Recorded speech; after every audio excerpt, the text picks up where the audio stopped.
Assalamualaikum warahmatullahi wabarakatuh. Kami dari Kelompok 5. Jadi di sini kami dari program Magister Hukum Universitas Internasional Batam akan membahas tentang hukum perbankan Islam.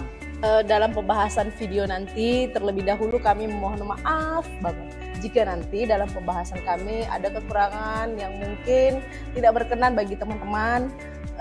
Kemudian jika nanti kami juga membahas ada kesalahan-kesalahan, mohon diperbaikin. Kesempurnaan hanya milik Ben. Anda the backbone. Semoga pembelajaran ini bermanfaat bagi banyak orang. Selamat menyaksikan. Akad musyarakah itu berdasarkan Peraturan Otoritas Jasa Keuangan Nomor 31 Tahun 2014 tentang penyelenggaraan usaha pembiayaan syariah adalah akad kerjasama antara dua belah pihak atau lebih untuk suatu usaha tertentu. Nah, dalam hal ini masing-masing pihak memberikan kontribusi dana dengan ketentuan bahwa ketentuan dan risiko akan ditanggung bersama sesuai dengan kesepakatan para pihak. Nah, di dalam ayat Al-Quran surah 38 ayat 24, dan sesungguhnya kebanyakan dari orang-orang yang bersyariat itu sebagian dari mereka berbuat zalim kepada sebagian lain kecuali orang yang beriman dan mengerjakan amal soleh dan amat sedikit lah mereka ini. Maksudnya di sini disebutkan juga dalam Quran surah Al-Maidah 5 ayat 1 bahwa hai orang-orang yang beriman penuhilah akad-akad ini. Maksudnya di sini kalau kita ingin berakad antara pihak 1 dan 2 yang memang betul-betul dan tidak boleh berkhianat antara satu sama lain. Nah, di sini juga dapat kita lihat bahwa pernyataan ijab dan kabul harus dinyatakan oleh para pihak untuk menunjukkan kehendak mereka dalam mengadakan kontrak akad dengan memperhatikan beberapa poin. Poin pertama, penawaran dan penerimaan itu harus eksplisit menunjukkan tujuan kontrak. Tujuan kontrak di sini adalah kalau kita melakukan kontrak itu harus ada tujuannya. Tujuannya apa? Kerjasama antara pihak satu dan pihak kedua ini harus benar-benar ada apa yang dikontrakkan ini. Terus poin kedua, penerimaan dari penawaran dilakukan harus pada saat kontrak, tidak di luar kontrak. Misalnya kalau kita mau melakukan penerimaan dari penawaran tersebut itu harus dilakukan di kontrak, tidak boleh di luar itu gitu pada saat kontrak ya. Nah, poin ketiga, akad harus dituangkan secara tertulis melalui korespondensi atau dengan menggunakan cara-cara komunikasi tertentu. Kenapa kita harus tertulis dalam sebuah akad? Supaya jelas dan benar-benar suatu saat ketika bermasalah kita bisa lihat di akad itu sudah tertulis keseluruhannya, apa-apa saja kesepakatannya. Jangan melalui telepon-teleponan kayak zaman sekarang, janjian terus sepakat, itu nggak boleh. Jadi tetap harus disepakati di atas kertas secara tertulis. Atau komunikasi modern itu bisa juga secara misalnya email. Pihak-pihak yang berkontrak itu harus cakap hukum. Cakap hukum di sini yaitu dia sudah dewasa. Dewasa itu dalam cakap hukum itu dia 21 tahun, dalam hukum Indonesia itu 21 tahun dewasa. Nah, satu lagi dia jangan error atau lagi bucin, karena kalau lagi bucin kadang-kadang error. Jangan melakukan kesepakatan pada saat-saat seperti itu, takutnya nanti karena saking bucinnya kesepakatannya nggak sesuai dengan harapan, iya aja tentunya tidak gitu. Nah, dan hal-hal yang harus diperhatikan kalau kita melakukan kesepakatan itu, satu, kompeten dalam memberikan kekuasaan perwakilan. Nah, kedua, setiap mitra harus menyediakan dana dan pekerjaan, dan setiap mitra melaksanakan kerja sebagai wakil. Jangan kita melakukan kesepakatan sudah tidak punya dana, pekerjaan yang udah sepakati pun tidak ada gitu. Itu nanti ranahnya jatuhnya ke penipuan. Terus ketiga, setiap mitra memiliki hak untuk mengatur aset musyarakah dalam proses bisnis normal. Nah, kalau di fatwa Dewan Syariah Nasional itu juga bisa kita lihat beberapa fatwa mengenai musyarakah, yaitu dalam nomor 5 tahun 2007 tentang rekening koran syariah musyarakah. Kemudian di fatwa nomor 73 tahun 2008 tentang musyarakah mutanakisah. Nah, ada juga di nomor 105 tahun 2016 tentang penjaminan pengembalian modal pembiayaan mudarabah, musyarakah, dan wakalah bil istikmar. Dan nomor 133 tahun 2019 tentang al-musyarakah al-muntaya bi al-tamlik. Di sini kita bisa perlihatkan skema dalam musyarakah wawancara saya berikut dengan Pak Samsul. Nah, di sini kita udah bersama dengan pihak bank. Nanti kita tanya sedikit mengenai skema akad musyarakah. Nah, tolong dong Bang jelasin gimana sih skema permulaan dari kesepakatannya. Misalnya si pihak A ke bank, itu prosesnya gimana sih skemanya hingga terjadi akad? Boleh sedikit dijelasin Bang? Kita lihat pada skema ini.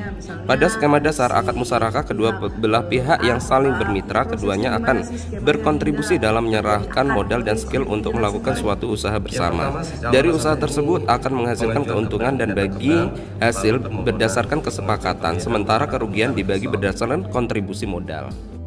Nah, kalau syarat nanti dalam pengajuan ini, yang paling utama syaratnya antara mitra ini apa?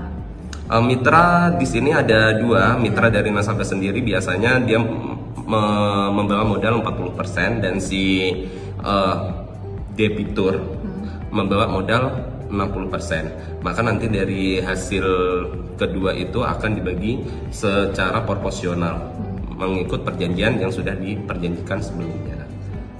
Nanti akad ini harus ada saksi nggak? Akad ini tentunya harus ada saksi.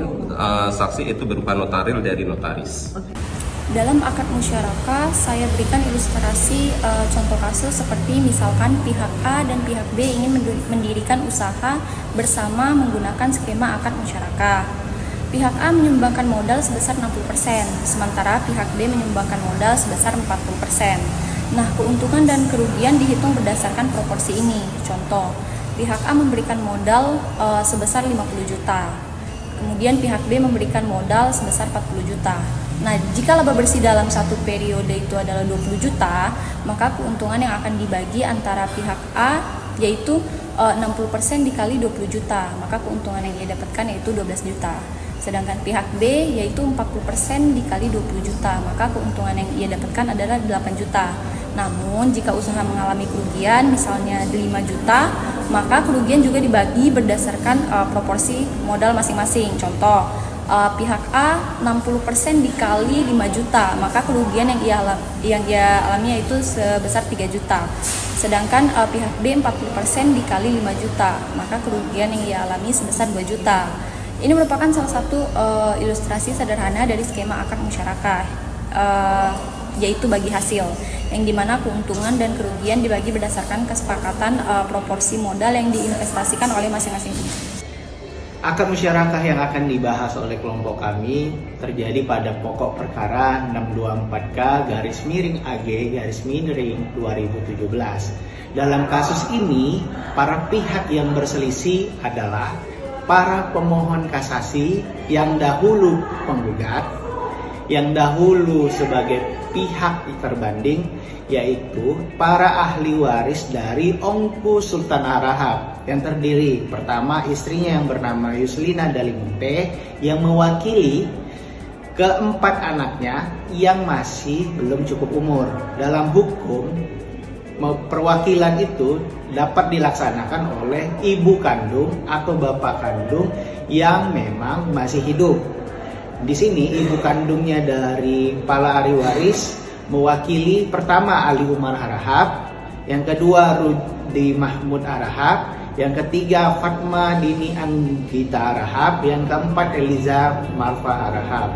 Melawan termohon kasasi pertama PT Bank Sumut Syariah, yang kedua PT Bank Sumut, dan turut tergugat yaitu PT Asuransi Bangun Asrida Syariah. Dalam perkara ini, kasus posisi yang terjadi, hal yang terjadi, kenapa perselisihan hukum itu terjadi? Pertama, karena pemohon kasasi yaitu para ahli waris dari Ongku Sultan Arahab, dan kemudian Mahkamah Agung menerima permohonan kasasi yang dilakukan oleh para ahli waris atau para penggugat atau para pemohon kasasi, di mana para pemohon kasasi merasa putusan dari Pengadilan Tinggi Agama Medan itu tidak adil bagi dirinya.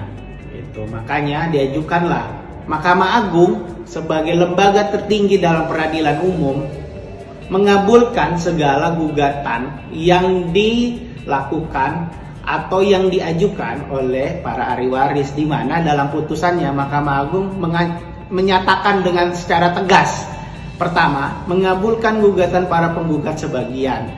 Yang kedua, menyatakan tergugat satu telah melakukan perbuatan melawan hukum. Jadi, PT Bank Sumut Syariah ini terbukti secara sah dan meyakinkan menurut Mahkamah Agung melakukan perbuatan melawan hukum. Apa bentuk dari perbuatan melawan hukum yang dilakukan? Seperti yang saya katakan tadi, perbuatan melawan hukumnya adalah tidak memasukkan asuransi sebagai kewajiban di setiap pembiayaan yang dilakukan oleh perbankan. Adanya prinsip kekurang hati-hatian, adanya prinsip itikat buruk yang dilanggar oleh atau dilaksanakan oleh PT Bank Sumut Syariah, menghukum para penggugat menanggung kerugian dan membayar kepada tergugat satu sejumlah 53,322%. Yang kedua, akan hilang. Pada tingkat banding dalam perkara ini, Pengadilan Tinggi Medan membatalkan putusan yang dikeluarkan oleh Pengadilan Agama Medan. Pengadilan Tinggi Agama Medan menyatakan bahwa menerima permohonan banding tergugat satu, pembanding satu, dan tergugat dua atau pembanding dua. Yang kedua, membatalkan putusan Pengadilan Agama Medan nomor 944/Perdata/2015/PA Medan tanggal 10 Maret 2016. Jadi, dalam tingkat banding, para ahli waris Ongku Sultan Ar-Rahab ini kalah. Gitu. Jadi, perjanjian itu dianggap sah. Begitu. Oke. Putusan dalam tingkat pertama pada Pengadilan Negeri Agama Medan memutuskan kenapa objek ini diajukan kepada Pengadilan Agama, karena produk yang dihasilkan adalah produk perbankan syariah. Makanya tidak di peradilan umum di Pengadilan Negeri, tapi diutamakan di Pengadilan Agama. Nah, menurut putusan nomor 944/PDT G/2015/PA Medan tanggal 10 Maret 2014 bertepatan dengan tanggal 1 Jumadil Akhir 1437 Hijriah. Putusan amarnya begini. Pertama, dalam eksepsi menolak eksepsi tergugat 1, tergugat 2, dan tergugat 3. Yang kedua, dalam pokok perkara mengabulkan gugatan penggugat sebagian. Jadi dikabulkan gugatan dari ahli warisnya Ongku Sultan Ar-Rahab sebagai debitur di sana. Yang kedua, membatalkan akad pembiayaan musyarakah nomor 120/KCS 02/APP/MSY/1211 tanggal 26 April 2011. Jadi, yang ketiga, putusan itu membebaskan penggugat dari kewajiban untuk membayar atau melunasi segala kewajiban dari almarhum Ongku Sultan Ar-Rahab kepada PT Bank Sumut Syariah. Yang keempat, dalam putusannya memerintahkan kepada pihak Sumut Syariah cabang Padang Sidampuan untuk mengembalikan anggunan. Anggunan ini sempat disita, jaminkan gitu. Jadi ada sejumlah bentuk ruko atau rumah yang diagunkan yang disita oleh PT Bank Sumut Syariah yang harus diambil. Begitu. Next. Kasus posisi yang terjadi pada perkara 624K adalah ketika Ongku Sultan Ar-Rahab menerima pembiayaan usaha yang diberikan oleh PT Bank Sumut Syariah. Bentuk pembiayaannya adalah sejumlah uang senilai 752 juta rupiah. Nah, masalah timbul ketika Ongku Sultan Ar-Rahab ini meninggal dan kewajiban ini harus dilaksanakan oleh para ahli waris. Nah, masalahnya menurut Undang-Undang Nomor 21 Tahun 2008 maupun Undang-Undang 10 Tahun 98 tentang perbankan maupun perbankan syariah, setiap pembiayaan wajib hukumnya, ini sekali lagi dikatakan wajib hukumnya untuk menyertakan polis asuransi. Mengapa penting polis asuransi? Karena jika terjadi di kemudian hari kenapa-napa, asuransi itulah yang akan menghandle. Dalam kasus ini, Ongku Sultan Ar-Rahab itu meninggal dan kewajibannya seharusnya diberikan kepada pihak ketiga, yaitu asuransi yang menghandle segala pembiayaan-pembiayaan yang dilakukan di perbankan. Begitu. Jadi, mengapa pada akhirnya Mahkamah Agung itu mengabulkan pemohonan kasasi yang dilakukan para ahli waris Ongku Sultan Ar-Rahab, yaitu anak maupun istrinya. Mengapa demikian? Karena PT Bank Sumut Syariah terbukti secara sah dan meyakinkan melakukan perbuatan melawan hukum.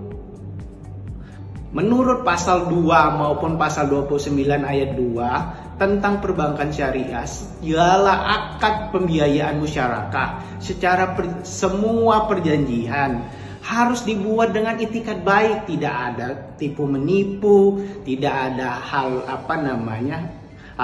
yang melanggar undang-undang. Nah, masalahnya hari ini tidak diterapkannya asuransi pada pembiayaan yang dilakukan Ongku Sultan Ar-Rahab dengan PT Bank Sumut Syariah itu membuktikan bahwa PT Bank Sumut Syariah melakukan perbuatan melawan hukum, dan wajar bagi kami, kelompok kami, mendukung putusan yang dikeluarkan Mahkamah Agung dan menganggap putusan tersebut putusan yang adil. Kita contohkan dalam putusan tingkat pertama, kita rentetan dari tingkat Pengadilan Negeri Medan.